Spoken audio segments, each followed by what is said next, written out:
I didn't exactly embrace the opportunity at first. And it wasn't just because I felt like I didn't fit in and was undervalued by the senior partners. It was also because I didn't feel like the kind of law I was practicing was meaningful enough.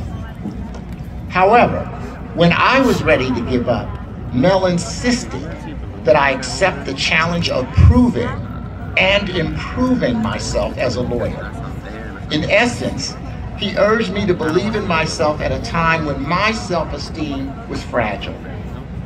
I was a neophyte, a beginner, feeling the powerful effects of what psychologists call imposter syndrome.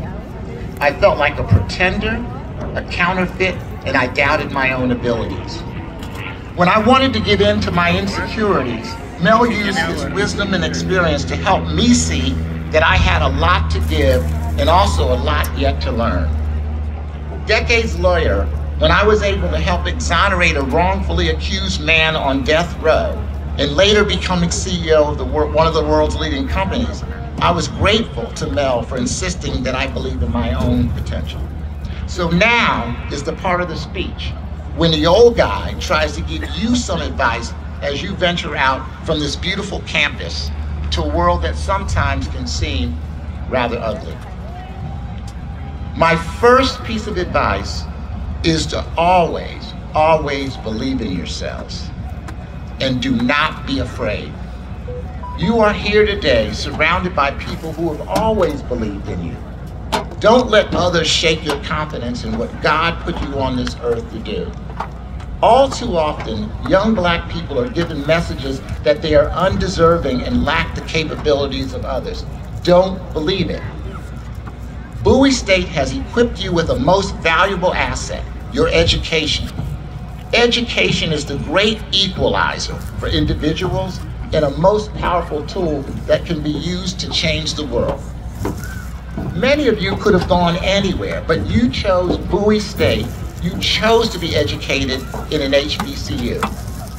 As graduates of one of our greatest HBCUs, you are proud inheritors of a tradition of people like the fearless fighters for justice and freedom, Thurgood Marshall, Martin Luther King Jr., and John Lewis. Great poets and storytellers like Toni Morrison, Nikki Giovanni, and Oprah Winfrey. And of course, the first Black and female Vice President of the United States, Kamala Harris. All of them used their HBCU educations to change this country for the better.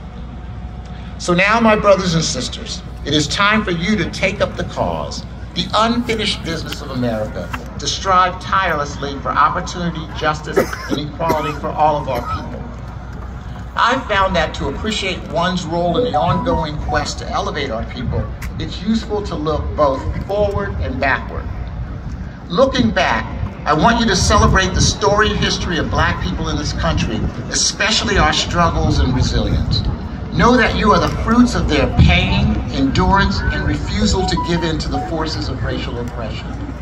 Our ancestors literally shed blood to create the opportunity that you have before you today. Now we need you to go out and make yourselves felt and heard.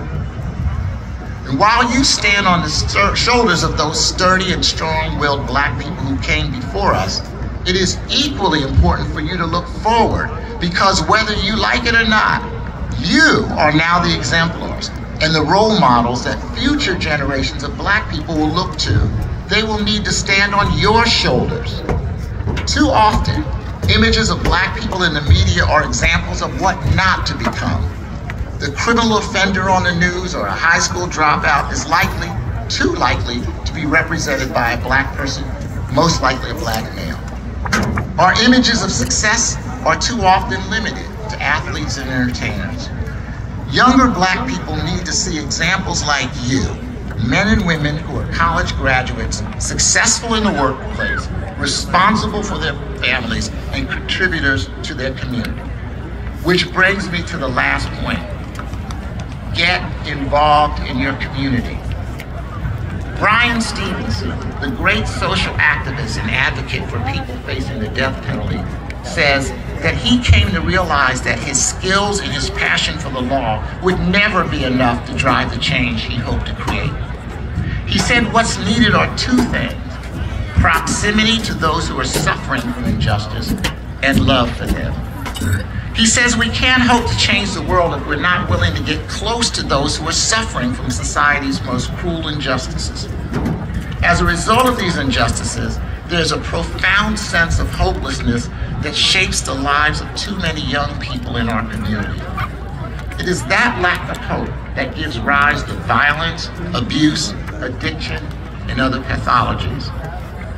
In addition to being close to the most despised, neglected, and disadvantaged people in society, we also must find room in our hearts for true empathy, caring, and love. And here I quote Matthew 25:40, where Jesus says, "Truly, I tell you, whatever you did for the least of my brothers and sisters, you did for me."